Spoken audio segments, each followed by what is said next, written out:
Bismillahirrahmanirrahim. Assalamualaikum warahmatullahi wabarakatuh. Berjumpa lagi dengan saya, Pak Ling. Apa kabar Bapak, Bunda, dan anak sekalian? Semoga selalu sehat dan selalu dalam lindungan Allah Subhanahu wa taala ya. Sebelum kita memulai pembelajaran hari ini, alangkah lebih baiknya kita selalu bersyukur kepada Allah Subhanahu wa taala, di mana Dia yang telah melimpahkan nikmat iman dan sehat kepada kita semua, sehingga kita masih bisa melakukan pembelajaran online ini dengan baik. Tak lupa salawat serta salam selalu kita haturkan kepada Nabi Agung kita, Nabi Muhammad Sallallahu Alaihi Wasallam, di mana Dia yang telah mengantarkan umat kita dari zaman jahiliyah dulu menuju peradaban yang modern hingga saat ini. Baik, langsung saja untuk materi hari ini, silahkan simak videonya.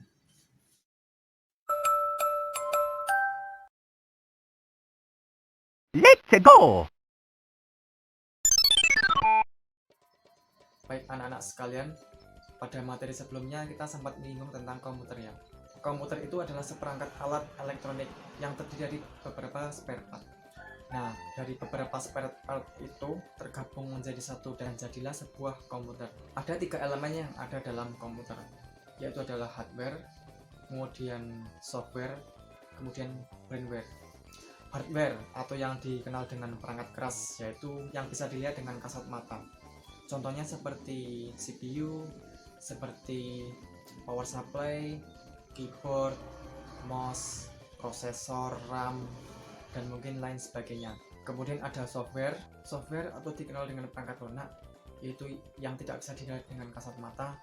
Itu layaknya adalah aplikasi dalam komputer itu, ya kayak Windows 7, Windows 8, Windows 10, Microsoft Office, yaitu layaknya Microsoft Word, Microsoft PowerPoint, dan Microsoft Excel.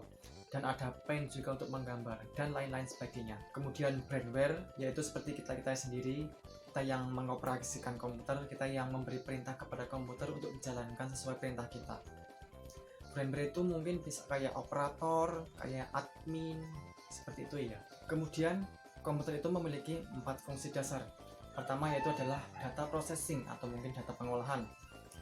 Seperti mungkin kita sedang mengetik di Microsoft Word atau mungkin menggambar di Paint, nah itu adalah sebuah proses dari komputer. Kemudian ada data storage atau mungkin penyimpanan. Nah, setelah kita mengerjakan sesuatu, kemudian kita menyimpannya di hard disk, nah itu adalah sebuah data storage. Kemudian ada data movement, yaitu mungkin perpindahan dari perangkat satu ke perangkat yang lain. Mungkin kita misalnya mengcopy dari komputer ke flash disk, kita copy paste dari komputer ke flash disk. Nah, itu adalah termasuk dari data movement, perpindahan data dari perangkat satu ke yang lainnya. Ada lagi yaitu control. Nah, kita sebagai pengendali atau yang mengkontrol dari kinerja komputer itu sendiri. Sekarang saya akan menjelaskan tentang bagaimana cara menghidupkan dan mematikan komputer yang benar. Ada beberapa hal yang harus kita perhatikan sebelum menyalakan komputer. Pertama, pastikan ada stop kontak, atau perlu kita pakai stop volt atau stabilizer agar tegangan listrik yang dihasilkan dari komputer itu tidak terlalu tinggi. Kemudian, cek kabel pada komputer, seperti kabel power, kabel monitor, kabel keyboard, mouse, dan yang lain sebagainya yang kita perlukan nanti. Kemudian setelah kita cek semua sudah ada, tetapi sebelum kita menekan tombol on pada komputer, pastikan alat elektrik yang ada di rumah itu mencukupi untuk menyalakan komputer. Misalnya masih ada televisi yang menyala, masih ada blender yang menyala, atau mungkin ada kulkas yang menyala, sebaiknya kita matikan dulu alat tersebut. Karena ketika kita menekan tombol on kepada komputer itu membutuhkan tegangan yang lumayan tinggi. Jadi pada saat kita menyalakan komputer itu paling tidak di rumah harus tersedia 450 watt. Tetapi setelah komputer menyala nanti tegangannya sudah agak rendah lagi. Sebenarnya tegangan listrik ada pada komputer itu tergantung dari spesifikasi dari komputer itu sendiri. Misalnya komputer itu spesifikasinya ya rendah, paling hanya membutuhkan 50-100 watt saja. Kemudian untuk komputer yang memiliki spek sedang atau mungkin spesifikasi yang standar, yang mungkin orang hanya gunakan untuk bekerja, mengetik atau menggambar, itu membutuhkan sekitar 100-200 watt. Nah, kemudian untuk komputer gaming, untuk bermain game gitu, game tinggi itu tinggi, bisa sampai 500 watt. Nah, sebelum kita memakai listrik komputer, kita perhatikan hal itu. Nah, jika sudah dipersiapkan semuanya, sekarang bisa untuk menghidupkan komputer. Dan langkah-langkahnya adalah colokkan kabel power atau kabel power supply itu ke stop kontak, atau lebih baiknya ke stop volt atau stabilizer. Jika memakai stabilizer, pastikan stabilizer dalam kondisi on. Jangan lupa untuk cek kabel monitor, karena itu akan yang menampilkan layar pada komputer. Jangan lupa juga untuk menekan tombol on pada CPU.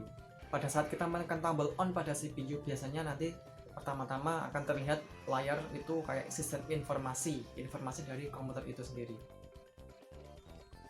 Kemudian ada proses booting. Nah, ini adalah proses terjadinya awal untuk memulai komputernya. Untuk proses booting pada Windows biasanya tidak memakan waktu lama. Setelah proses booting dan proses lainnya, nah kemudian nanti tampilan akan masuk ke layar seperti ini. Nah, ini adalah layar desktop ketika sudah berhasil booting. Nah, ketika tampilan desktop sudah seperti ini, maka kita bisa mengerjakan sesuatu pada komputer itu. Misalnya kita mau mengetik atau menggambar atau browsing atau malah bermain game, kita bisa. Lalu setelah kita menggunakan komputer, kita sudah selesai, ketika kita hendak ingin mematikan komputer atau shutdown pada komputer, ada langkah-langkah yang harus diperhatikan sebelum mematikan komputer. Pertama, pastikan semua aplikasi yang berjalan gitu kita udah tutup atau kita udah close. Misal kita mau membuka Microsoft Word, kita sedang mengetik sesuatu. Nah, kita mau mematikan komputer langsung, tapi hendaknya kita harus close dulu, atau ketika pekerjaan itu penting, kita harus menyimpan dulu atau men-save dulu. Ketika semua aplikasi sudah tertutup, sudah selesai, kemudian arahkan mouse pada pojok kiri bawah atau kita sebut dengan start button. Sebelumnya saya akan menjelaskan satu persatu dari masing-masing tombol pada menu power ini. Pertama ada mode sleep. Kalau dalam bahasa itu artinya adalah mode tidur. Nah, pada mode sleep ini sebenarnya layar komputer dan hampir semua mesin yang ada dalam komputer itu sudah mati. Tetapi kayak seperti RAM, hard disk itu masih menyala. Jadi misalnya kalau kita sedang mengetik di Microsoft Word atau mungkin menggambar di Paint, nanti proses itu tidak tertutup juga. Jadi misalnya nih, aplikasi Microsoft Word dan aplikasi Paint itu masih berjalan. Kemudian kita menekan tombol sleep. Sebenarnya itu memang mati mesinnya, tetapi saat kita nyalakan kembali dari mode sleep itu nanti aplikasi Microsoft Word dan Paint itu masih ada di situ, jadi tidak hilang gitu. Kemudian saat kita menghidupkan kembali dari mode sleep, nanti proses bootingnya itu lebih cepat daripada proses booting dari awalnya. Kemudian untuk mode hibernate ini sebenarnya itu ada di antara sleep dan shutdown. Hibernate berarti secara bahasa itu adalah tidur panjang, berarti lebih lama dari sleep. Persamanya adalah sama-sama mematikan mesin yang ada di dalam komputer. Dan ketika nanti kita menyalakan dari mode hibernasi ini, aplikasi itu tetap ada. Yang jadi perbedaan adalah ketika kita booting atau memulai dari mode hibernate itu sedikit lama juga, hanya saja lebih cepat dari shutdown. Dan lebih jelas, mode hibernate ini lebih menghemat baterai dan menghemat daya listrik daripada mode sleep. Kemudian untuk menu shutdown, nah menu shutdown ini berarti artinya mematikan sebuah komputer atau alat elektronik. Pada menu shutdown ini berarti semua mesin yang ada dalam komputer itu benar-benar mati semua, termasuk hard disk dan RAM.